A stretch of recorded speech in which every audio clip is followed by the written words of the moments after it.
میں جتنے جملے کہوں گا تقریباً تمام ہی کے موضوع پر نبی پاک کی حدیث موجود ہے صلی اللہ تعالی علیہ وسلم۔ مثال کے طور پہ آپ بیمار ہیں، شفا چاہتے ہیں، درود پاک پڑھیے۔ آپ اپنی روزی میں برکت چاہتے ہیں، درود پاک پڑھیے۔ آپ قرضے میں ہیں اور قرضے سے نکلنا چاہتے ہیں، آپ درود پاک پڑھیے۔ آپ دنیا میں ذلت و رسوائی سے بچ کر عزت چاہتے ہیں، آپ درود پاک پڑھیے۔ آپ ٹینشن فری لائف چاہتے ہیں، کوئی مصیبت پریشانی میں پھنسوں نہ، آپ درود پاک پڑھیے۔ آپ چاہتے ہیں کہ مرتے وقت کلمہ نصیب ہو جائے، آپ درود پاک پڑھیے۔ آپ چاہتے ہیں مرتے وقت نبی پاک علیہ الصلوۃ والسلام کا دیدار نصیب ہو، اور ایسا دیدار نصیب ہو کہ کونین کے والی اپنے ہاتھوں سے قبر میں اتاریں، آپ درود پاک پڑھیے۔ آپ قبر میں نبی پاک علیہ الصلوۃ والسلام کے جلوے چاہتے ہیں، آپ درود پاک پڑھیے۔ آپ منکر نکیر کے سوالات میں ثابت قدمی چاہتے ہیں، درود پاک پڑھیے۔ سنو، قبر میں نبی پاک نظر آئیں اور ان کی پہچان چاہتے ہیں تو درود پاک پڑھیے۔ بروز محشر جب ساری دنیا اٹھے گی، آپ نبی پاک کے پرچم تلے اٹھنا چاہتے ہیں، لواء الحمد کے ساتھ اٹھنا چاہتے ہیں، آپ درود پاک پڑھیے۔ حوض کوثر پر بڑا رش ہوگا، مگر نبی پاک کے ہاتھوں جام کوثر چاہتے ہیں تو درود پاک پڑھیے۔ آپ پل صراط پر گھبراتے ہوئے نہیں، ثابت قدمی سے گزرنا چاہتے ہیں، آپ درود پاک پڑھیے۔ اور سنو، نبی پاک کے ساتھ جنت میں جانا چاہتے ہیں تو درود پاک پڑھیے۔ مدینے جانا چاہتے ہیں، سرکار کے روضے پہ جانا چاہتے ہیں، آپ درود پاک پڑھیے۔ اور سنو، میرے آقا کا دیدار کرنا چاہتے ہیں، پھر بھی درود پاک پڑھیے۔ اب میں نے جتنی باتیں بیان کی ہیں الحمدللہ تقریباً ان تمام باتوں کے پیچھے حدیث پاک موجود ہے، جن کا مطالعہ ہے وہ سمجھ رہے ہوں گے کہ یہ تمام بشارتیں، یہ تمام ریوارڈز، یہ تمام عنایتیں میرے آقا علیہ الصلوۃ والسلام نے احادیث میں بیان فرما دی ہیں۔ اب مجھے بتاؤ اور کیا چاہیے؟ ایک مسلمان کو اپنی زندگی، اپنی موت، اپنی قبر اور اپنے حشر کے بارے میں جو کچھ چاہیے میں نے سبھی تو بیان کر دیا۔ آپ عزت والی زندگی چاہتے ہیں، آپ روزی روزگار میں برکت چاہتے ہیں، ٹینشن فری لائف چاہتے ہیں، ذلیل و رسوا نہ ہو یہ چاہتے ہیں، پریشر میں نہ رہیں یہ چاہتے ہیں، کلمے والی موت ملے، نبی پاک کے دیدار والی موت ملے، قبر میں آقا کے جلوے ہوں، محشر میرے آقا کے ساتھ ہو، اور چاہیے کیا؟ اللہ اکبر، یہ ہے وظیفہ درود پاک۔ ہم اس کو پہچان ہی نہیں سکے، یہ اس درود پاک کی برکتوں کو جان ہی نہیں سکے۔ یہ چابی ہے سکسیس کی، اٹ از دا کی آف سکسیس۔ ایوری پرابلم کا سولوشن درود پاک میں ہے۔ ایسے نہیں لکھا شاعر نے کہ دکھوں نے تم کو جو گھیرا ہو تو درود پڑھو، دکھوں نے تم کو جو گھیرا ہو تو درود پڑھو، جو حاضری کی تمنا ہو تو درود پڑھو۔ اللہ کرے کہ بس اس کو ریئلائز کر جائیں اور اب اپنی زندگی میں درود پاک کو بالکل شامل، ایسا شامل کر لیں۔ اچھا، میں نے جتنی ساری باتیں بتائی نا، ان ساری باتوں کے لیے الگ الگ حدیث تو موجود ہے، میں آپ کو الگ ایک اور خوبصورت حدیث سناتا ہوں جو اس بات کو مزید ایلابوریٹ کر دے گی۔ نبی پاک علیہ الصلوۃ والسلام کی بارگاہ میں ایک صحابی آئے، کہتے حضور صلی اللہ تعالی علیہ وسلم، میں اپنی ضروریات زندگی، کھانا پینا سونا، اپنے معمولات کے بعد اپنی لائف کا 25%، ایک چوتھائی وقت آپ پر درود پڑھنے میں صرف کروں گا۔ نبی پاک علیہ الصلوۃ والسلام نے فرمایا بہت اچھی بات، حدیث کا خلاصہ ہے، تھوڑا بڑھا لو تو اور اچھا ہے۔ کہتے حضور 50% آپ اپنے وقت کو درود پاک میں صرف کروں گا۔ فرمایا بہت اچھی بات، لیکن اور بڑھا لو تو اچھا ہے۔ کہتے حضور اب 75% درود پاک میں ٹائم گزاروں گا۔ فرمایا اور بڑھا لو تو اچھا ہے۔ کہتے بس اب اپنے ضروریات کے بعد حضور سارا دن آپ پر درود پڑھتا رہوں گا۔ فرمایا اگر ایسا کرو گے تو تمہاری ساری مشکلوں کے لیے کافی ہوگا، تمہاری تمام ضروریات کے لیے کافی ہوگا۔ اٹ مینز یہ سولوشن ہے۔ ہم پریشان بھی ہوتے ہیں پھر بھی درود نہیں پڑھتے، ہم قرضے میں ہوتے ہیں درود نہیں پڑھتے، ہمارے کاروبار کی پرابلم آ جاتی ہے ہم درود نہیں پڑھتے، ہم بیمار ہو جاتے ہیں ہم درود نہیں پڑھتے، حالانکہ سب کا علاج ہے۔ سبحان اللہ۔ تو اب آج اس خوبصورت اجتماع میں آئے ہیں، یہ پہلے ریئلائزیشن لے کر جائیں کہ میں نے اب اپنی زندگی میں درود پاک کو بالکل ایسا شامل کر لینا ہے جیسے زندگی میں بہت ساری ضروری زندگی کی چیزیں شامل کی ہیں۔ پہلے تو محبت کے ساتھ درود پاک پڑھ لیں، صلو علی الحبیب صلی اللہ تعالی علی محمد صلی اللہ علیہ وسلم۔ اب میں ایک اور جہت کی طرف بات کرنا چاہتا ہوں۔ فضیلت تو سن لی، مزہ بھی بہت آیا، سبحان اللہ بھی بڑی زور سے نکلا، درود پاک کل سے شامل ہوگا یا نہیں اس کی گارنٹی نہیں ہے۔ اچھا، ہم نے پہلے بھی کئی بار فضیلتیں سنی ہیں، دعوت اسلامی والے تو جب بیان کرتے ہیں پہلے درود پاک کی فضیلت بیان کرتے ہیں، اور جب سنتے ہیں ماشاءاللہ مزہ بھی بہت آتا ہے، لیکن ایک دو دن بعد پھر وہی پورا دن گزر جاتا ہے، درود پاک شامل نہیں ہوتا۔ میں نے بہت غور کیا، سچی بتا رہا ہوں، میں اپنے لیے غور کیا کہ یار بیان تو بڑے کرتا ہے، تیری زندگی میں کتنے درود ہیں؟ کتنے پڑھتا ہے روز درود پاک؟ دنیا کو کہتا ہے روز اتنے 100 درود پڑھو اتنے پڑھو. میں نے بہت غور کیا کہ یار پڑھتا تو ہوں، لیکن جس کو کہے نا کہ زندگی کا جزو لا ينفق بن جائے، ایسا زندگی کا حصہ بن جائے کہ اس کے بغیر زندگی نہ گزرے، تو اس کا طریقہ کیا ہوگا؟ آپ دیکھیں زندگی میں بہت ساری چیزیں آپ کی میری ایسی آئیں جو پہلے نہیں تھیں، مگر ہم نے اس کو زندگی کا حصہ بنایا. مثال کے طور پہ اللہ پاک آپ سب کو ہمیشہ صحت مند رکھے، عافیت میں رکھے، لیکن کبھی کبھی انسان کی زندگی میں ایسا موقع آتا ہے دوائی آ جاتی ہے. ڈاکٹر کہتا ہے آپ کو جناب یہ پرابلم ہو گئی ہے، اب صبح دوپہر شام یہ دوائی پینی ہے آپ نے، اور حال حال میں پینی ہے. ہم کیا کرتے ہیں؟ ڈاکٹر کے سامنے یہ تو نہیں کہتے انشاءاللہ، اس کے بعد گھر چلے جاتے ہیں. ڈاکٹر اگلے مہینے جاتے، کیا ہوا؟ بولا وہ نعرہ تو لگایا تھا، دوائی تو نہیں پی. نہیں، فوراً پلان، ادھر نیت فوراً پلان، باہر نکلتے ہی پہلے اس کا پرچہ لے کے جاتے ہیں میڈیکل اسٹور پہ، 1 مہینے کی دوائی دو. اسٹارٹ شروع کیا نا، نیت کی اور پلاننگ شروع کی سسٹم میں لانے کے لیے. اب ذرا پوائنٹ سمجھیے گا جو میں نے ریئلائز کیا، آج آپ کو فارمولا دے دیتا ہوں. اچھا دوائی لی، اچھا ہم جیسا آدمی جو بیزی ہے وہ کیا کرتا ہے؟ وہ دوائی بھی تھوڑی زیادہ لیتا ہے. ایک پتا رکھتا ہے آفس میں کہ یار دوپہر کے کھانے کے بعد آفس پہ ہوتا ہوں ادھر پیوں گا. ایک رکھتا ہے ادھر جدھر بیڈ روم میں بیڈ ہوتا ہے، اور بچوں کو بھی، بچوں کی والدہ کو بھی کہہ دیا، اب آفس والوں کو بھی کہہ دیا بھائی یاد سے مجھے دوائی پلا دینا. سسٹم بنایا نا. اب آپ کی دوائی نہیں چھوٹ رہی ہے، آپ کی دوائی تینوں ٹائم ہو رہی ہے. لنچ میں بھی کھا رہے ہیں، ناشتے میں بھی کھا رہے ہیں، رات کو بھی کھا رہے ہیں. کیسے آ گئی؟ لائف میں تو نہیں تھی. انوالو کیا آپ نے، پلان کیا، اب یہ زندگی کا ایسا حصہ بنی کہ آپ دوائی نہیں بھول رہے. ایسی بہت ساری چیزیں ہیں. میں چاہتا ہوں میں درود بھی کبھی نہ بھولوں، میں روز درود پڑھوں، کیونکہ مر جاؤں گا تھوڑے دنوں میں، تھوڑی تو دن رہ گئے لائف کے. اگر یہ پڑھ کر نہ گیا، یہ ذکر و درود زبان پر نہ رہے، تو یہ ساری نیکیاں برکتیں جو سنتا ہوں کیسے ملیں گی مجھے؟ اب سسٹم کیسے بنے گا؟ اب میں نے جو اپنے لیے بنایا وہ اچھی نیت سے بتا دیتا ہوں. اب سب سے پہلے اپنے ساتھ تسبیح رکھنا شروع کریں. تسبیح جو ہے نا یہ زبان کی لگام ہے، یاد رکھیں. کوئی بھی تسبیح ہو آپ کے ساتھ ہونی چاہیے. اچھا تسبیح بھی ایک نہ لیں، آپ تسبیح لیں 3-4. ایک رکھیں اپنی گاڑی میں، ایک رکھیں اپنے بیڈ روم میں جہاں لیٹتے ہیں نا اپنے ساتھ ادھر، ایک رکھیں اپنی آفس کے ٹیبل پر. یہ تسبیحاں آپ کو یاد دلائیں گی درود باقی ہے، ذکر باقی ہے. جدھر موقع ملے آپ کو کوئی کہنا یار 5 منٹ میں آتا ہوں، 5 منٹ میں موبائل نہ نکالیں اور براؤزنگ شروع نہ کر دیں، 5 منٹ میں نکالیں تسبیح اور آپ درود پڑھنا شروع کر دیں. وہ 5 منٹ میں بھر لیں، نہیں 10 منٹ میں آ جائے مسئلہ نہیں، میرے 100 درود ہو جائیں گے. آپ کو انتظار مہنگا نہیں لگے گا، آپ کو ویٹنگ ٹائم بور نہیں کرے گا. آپ کو پتہ ہے اس نے انتظار کرایا، میرے نہ جانے کتنے گناہ معاف ہو چکے ہیں. ایک دوسرا فارمولا. اچھا کسی کو یہ نہ لگے میرا تسبیح کا کاروبار ہے، مولانا صاحب کنٹینر بک کر کے آئے اور آج جناب سب کو 4 تسبیح کا کہہ رہے ہیں. میرا کوئی تسبیح کا کاروبار نہیں بھائی. میں جو اللہ جانتا ہے میری نیت کیا ہے کہ میری اور آپ کی لائف میں درود پاک ایک ایسا جز بن جائے کہ میرا کوئی دن نہ گزرے کثرت سے درود پڑھے بغیر.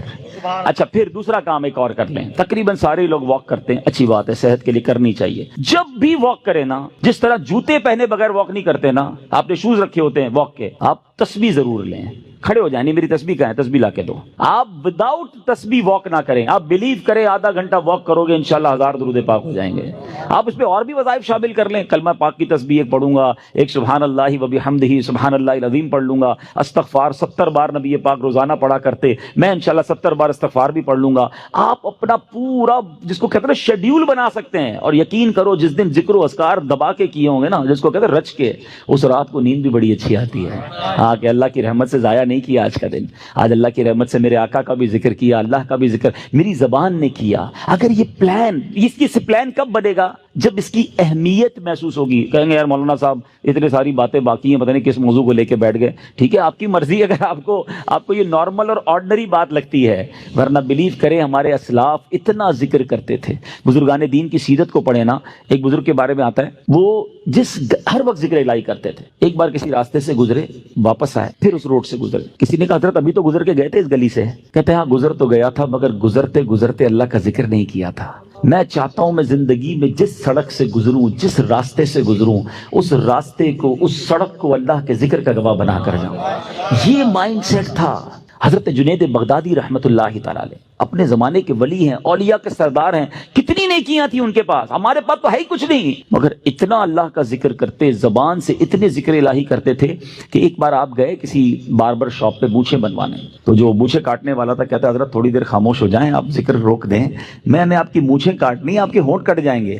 فرماتے تم اپنا کام کرو، میرے ہونٹوں پہ زخم لگتا ہے تو لگ جائے، میں اللہ کا ذکر نہیں چھوڑ سکتا. اصل میں وہ لوگ یہ سمجھ گئے تھے کہ یہ لائف جو ہے نا بہت تھوڑی ہے، جتنی نیکیاں کمانی ہے کما کے جائیں تاکہ ادھر آرام کریں. یہ آرام کا ٹائم نہیں ہے، یہ انجوائے کا ٹائم نہیں ہے. لائف دنیا جو ہے نا دار العمل ہے، جزا کا ٹائم، انعام کا ٹائم، سکون کا ٹائم یہ آخرت کا ہے. بس کچھ لوگ سمجھ بیٹھے کہ یہی مزے کا ٹائم ہے، یہی عیش کرنے کا ٹائم ہے. یہاں جناب انجوائمنٹ میں لگ گئے، نہ نمازیں پڑھتے ہیں، نہ قرآن پڑھتے ہیں، نہ ذکر کرتے ہیں. ارے ادھر جمع کرو، ادھر مزہ آئے گا. ادھر نیکیاں کمانی، وہ کہتے ہیں نا سیزن لگا ہوا ہے.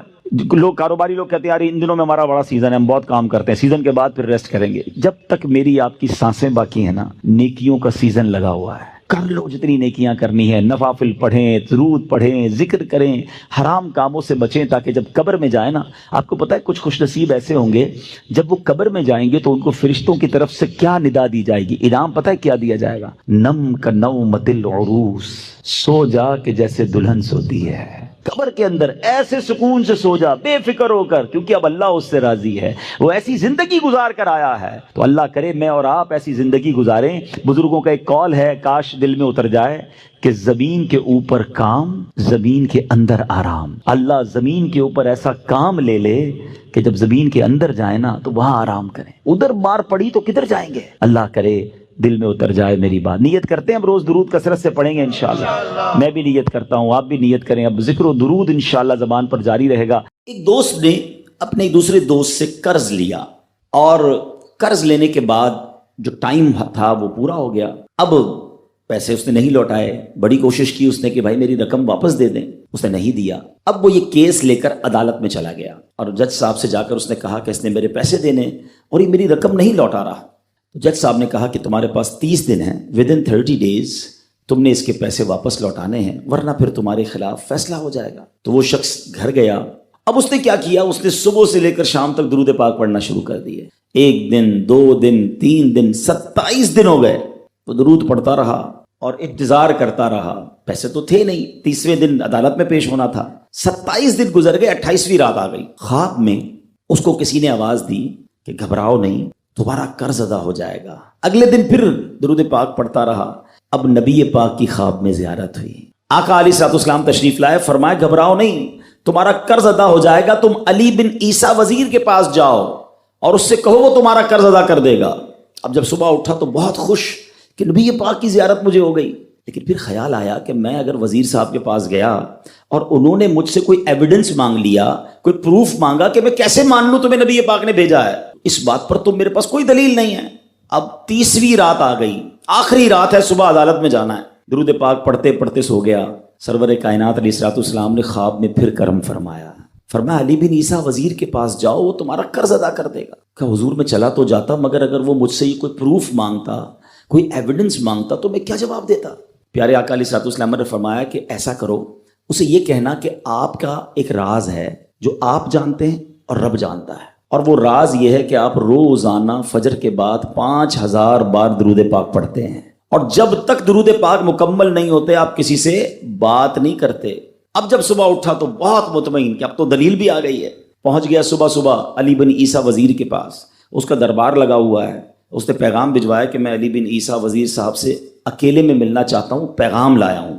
درباری نے آ کر پوچھا، وزیر صاحب پوچھ رہے ہیں کس کا پیغام لایا ہو؟ کہا میں نبی پاک علیہ الصلوۃ والسلام کا پیغام لایا. فوراً وزیر صاحب نے بلا لیا. کہا فرمائیے. کہ مجھے میرے آقا علیہ الصلوۃ والسلام نے کہا ہے کہ آپ میرا قرض ادا کر دیں. میں 3000 دینار کا مقروض ہوں. Today is the last day in the court. آج مجھے کورٹ میں پیش ہونا ہے. اگر آج میں نے اپنا قرض ادا نہ کیا تو مجھے جو ہے وہ سزا ہو سکتی ہے. علی بن عیسیٰ کہتا ہے میں بالکل آپ کا قرض تو ادا کر سکتا ہوں، مگر مجھے کیسے پتہ چلے، کوئی دلیل ہے، کوئی پروف ہے کہ آپ کو نبی پاک علیہ الصلوۃ والسلام نے بھیجا ہے؟ کہتا ہے ہاں، خالی ہاتھ نہیں آیا، آقا نے دلیل بھی عطا فرمائی ہے. اچھا بتائیے کیا دلیل ہے؟ کا دلیل یہ ہے کہ آپ کا ایک راز ہے جو صرف آپ جانتے ہیں اور آپ کا رب جانتا ہے. 5000 ٹائمز ڈیلی آپ درود پاک پڑھتے ہیں فجر کے بعد، اور جب تک یہ درود پورے نہیں ہوتے آپ کسی سے بات نہیں کرتے. آپ ذرا پہلے تھوڑی دیر کے لیے امیجن کریں کہ جو وزیر 5000 بار روز درود پڑھتا ہوگا وہ عاشق رسول کیسا ہوگا. اس کی تو لاٹری نکل آئی نا، وہ تو خوشی سے جھوم اٹھا، کہتا مرحبا یا رسول اللہ، میرے درود پاک قبول ہو گئے، بہت خوش. اب ابھی بیٹھے ہیں آپ، کمرے میں گیا، واپس آیا اور 3000 نہیں 9000 دینار لے کر آیا. کہتے 3000 تو نبی پاک کا حکم، مرحبا یا رسول اللہ. 3,000 اور لیجیے. آپ نے اتنی اچھی خبر مجھے سنائی, اتنا پیارا خواب سنایا, آپ کے قدم میرے گھر تک آئے, اور 3,000 مزید لے جائیے. اس سے اپنے بچوں کے لیے کوئی کاروبار شروع کیجیے, اور ایک وعدہ بھی کیجیے, زندگی میں آئندہ جب بھی آپ کو کوئی ضرورت پڑے گی نا, آپ میرے پاس آئیں گے, میں آپ کا بھائی ہوں. اب یہ دیوانہ بڑا خوش ہو کر عدالت پہنچا. اچھا, everybody expecting over there, سب یہ سوچ رہے تھے کہ یہ اس نے آج گرفتار ہی ہونا ہے, کیونکہ تھا ہی کچھ نہیں اس کے پاس, پہلے ہی کہہ دیا تھا کہ میں کولیپس ہو گیا ہوں. اب عدالت میں جاتے ہی اس نے 3,000 دینار جج صاحب کو دے دیے کہ صاحب اس کا میرا قرضہ ادا کر دیں, میں جو ہے وہ اپنے قرضے سے بری ہونا چاہتا ہوں. جج صاحب ہوتے ہیں, انہوں نے کہا قرضہ تو ادا کر دیں گے, پہلے بتاؤ پیسے لائے کدھر سے ہو؟ تم تو کہتے تھے پیسے نہیں تھے تمہارے پاس, اتنی بڑی رقم کیسے انتظام کی؟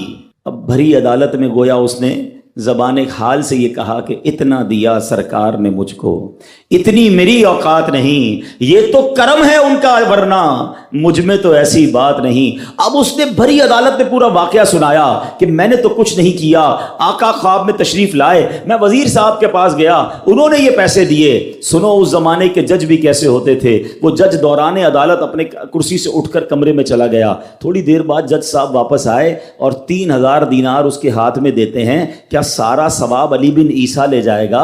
میں بھی تو آقا کا امتی ہوں, تمہارا قرضہ میں ادا کرتا ہوں. اچھا, اب جس نے کیس کیا تھا, سبحان اللہ, کیا ماحول تھا, کیا انداز تھا, کیا دل تھے, وہ بھی تو دیکھ رہا ہے, کہتا ہے میں بھی تو آقا کا امتی ہوں, رکے ذرا, کاغذ قلم دیجئے, بندے کو میں قرضہ ہی معاف کر دیتا ہوں. اچھا, قرضہ ہو گیا معاف. اب جو 3,000 جج صاحب نے دیے تھے, وہ بندہ کہتا ہے جج صاحب ہوں واپس لے لو, میرا تو قرضہ ہی ادا ہو گیا. تو جج صاحب کہتے ہیں جو پیسے آقا کے نام پر نکال دیے میں نے واپس نہیں لینے, یہ سارے تم ہی لے جاؤ. اب یہ 12,000 دینار لے کر یہ عاشق رسول جھومتا ہوا اپنے گھر پر جا رہا ہے. اے میرے پیارے اسلامی بھائیوں, ایک رات پہلے ایک سنگل پینی اس کے پاس نہیں ہے, اور اگلے دن 12,000 دینار ہیں. درود پاک وہ وظیفہ ہے جو دل سے پڑھا جائے تو سبحان اللہ یہ مصیبتوں کو ٹالنے والا وظیفہ ہے, یہ پریشانیوں کو دور کرنے والا وظیفہ ہے. اور یہ میں نہیں کہہ رہا, خود سرور کائنات علیہ الصلوۃ والسلام کی حدیث ہے جس کا مضمون ہے کہ جو پریشانیوں میں ہو, جو مصیبتوں میں ہو, اس کو چاہیے کہ مجھ پر درود پڑھے, کہ درود پریشانیوں کو لے جاتا ہے, مصیبتوں کو لے جاتا ہے. ایک شاعر نے کیا خوب لکھا ہے, اور واقعی حق لکھا ہے, ہر درد کی دوا ہے صلی علی محمد. کلمہ طیبہ کا ورد کرتے رہا کرو. ہاں, یہ بھی ہم نہیں کرتے ہیں. پڑھے لا الہ الا اللہ محمد الرسول اللہ صلی اللہ تعالی وسلم. آپ کو پتہ ہے حدیث میں کیا فرمایا؟ افضل الذکر, سب سے افضل ذکر حدیث میں پتہ ہے کیا فرمایا؟ لا الہ الا اللہ. اس کو سب سے افضل ذکر کہا گیا. اب میں پوچھتا نہیں, ہاتھ نہیں اٹھاتا, اپنے دل سے پوچھ لو پورے ہفتے میں کتنی بار کلمہ پڑھا ہے. یار روز ایک تسبیح تو کلمے کی پڑھو. میں ایک بزرگ کا جملہ, اللہ پاک چلے نام بتاتا ہوں, جنت نصیب کرے, بڑے پیارے ہمارے اہل سنت کے عالم دین تھے, حمزہ علی قادری صاحب ہیں رحمۃ اللہ تعالیٰ علیہ. ان کا ایک جملہ مجھے یاد رہ گیا. وہ بڑا پیارا جملہ کہا کرتے تھے, زبان کو کلمے کا عادی بناؤ, جس دن زبان بھاری ہو جائے گی اس دن بھی تمہاری زبان سے کلمہ جاری ہو جائے گا. آپ کو پتہ ہے جب ہم مریں گے نا, سکرات کا جو وقت ہوتا ہے, زبان بھاری ہو جاتی ہے, جملے نہیں نکلتے. دیکھیں زبان کا عادی ہونے کے مطلب سمجھو. مثال دیتا ہوں, موٹر سائیکل پہ, گاڑی میں آپ کہیں جا رہے ہیں, اچانک بریک لگا, سامنے سے کوئی گاڑی آئی اور آپ کی گاڑی نے زور سے بریک لگایا, کیا نکلتا ہے زبان سے؟ اپنے آپ سے پوچھو. کچھ لوگوں کے منہ سے اس وقت گالی نکلتی ہے, اب کچھ نہ کچھ ایسا گندا نکلتا ہے, برا نکلتا ہے. اور الحمدللہ کچھ لوگ ایسے جس کا اس وقت نکلتا ہے یا رسول اللہ ہے, یا اللہ, لا الہ الا اللہ. کیوں؟ یہ جملہ سمجھنا میرا, جو برتن میں ہوتا ہے نا وہی چھلکتا ہے. جس کے اندر گندگی بھری ہونا ہے, گندی باتیں, بے حیائی, برے دوست میں بیٹھنا, گالی گلوچ, جب بھی اس کو جھٹکا لگے گا نا, جب بھی اس کو تکلیف پہنچے گی, چونکہ اندر گندگی بھری ہوئی ہے تو دھکا لگنے پر وہی باہر نکل رہا ہے. جس کے صبح و شام اللہ کے ذکر میں گزرتے ہوں, درود پاک میں گزرتے ہوں, کلمہ پاک میں گزرتے ہوں, اس کو جب بھی دھکا لگے گا اس کے منہ سے انشاءاللہ درود پاک ہی نکلے گا, کلمہ پاک ہی نکلے گا. اب آپ کی مرضی ہے برتن میں کیا بھرنا ہے, کیسے دوستوں میں بیٹھنا ہے, کیسی گیدرنگ میں بیٹھنا ہے, اور بھرنا کیا ہے اپنے اندر. اپنے برتن کو اچھا بھرو, روز کلمہ پڑھتے رہا کریں. ایمان کی حفاظت کا ایک ذریعہ یہ بھی ہے کہ بندہ کلمہ پاک کا ورد کرتا رہے, تاکہ جب میری زبان بھاری ہو, سکرات کا عالم ہو, تو زبان سے کلمہ جاری ہو جائے. اللہ سے دعا کرتا ہوں مولا مرتے وقت ہمیں کلمہ نصیب کرنا. گالی دیتے ہوئے, بری بات کرتے ہوئے, حرام دیکھتے ہوئے, حرام سنتے ہوئے ہمیں موت نہ آئے. ہاں تو جو فلمیں ڈرامے دیکھتے ہیں جن کی گاڑی میں بھی میوزک چل رہا ہوتا ہے, سوچو یار اپنے گاڑی کے ایکسیڈنٹ ہوتے ہوئے دیکھا, لوگوں کو مرتے ہوئے دیکھا, تمہیں شرم نہیں آ رہی؟ خدا نہ خواستہ اس حال میں چلے گئے تو کیا ہوگا؟ گانے سنتے سنتے دنیا سے جاؤ گے. لوگوں کو شرم نہیں آتی جہاز کے اندر فلمیں دیکھ رہے ہیں.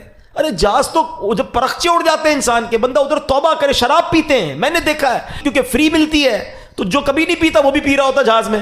توبہ توبہ توبہ, تمہیں کیا ہو گیا یار؟ مطلب جدھر گناہ کا موقع ملے کر لینا ہے. ہم مسلمان ہیں, ہماری کوئی باؤنڈری ہے؟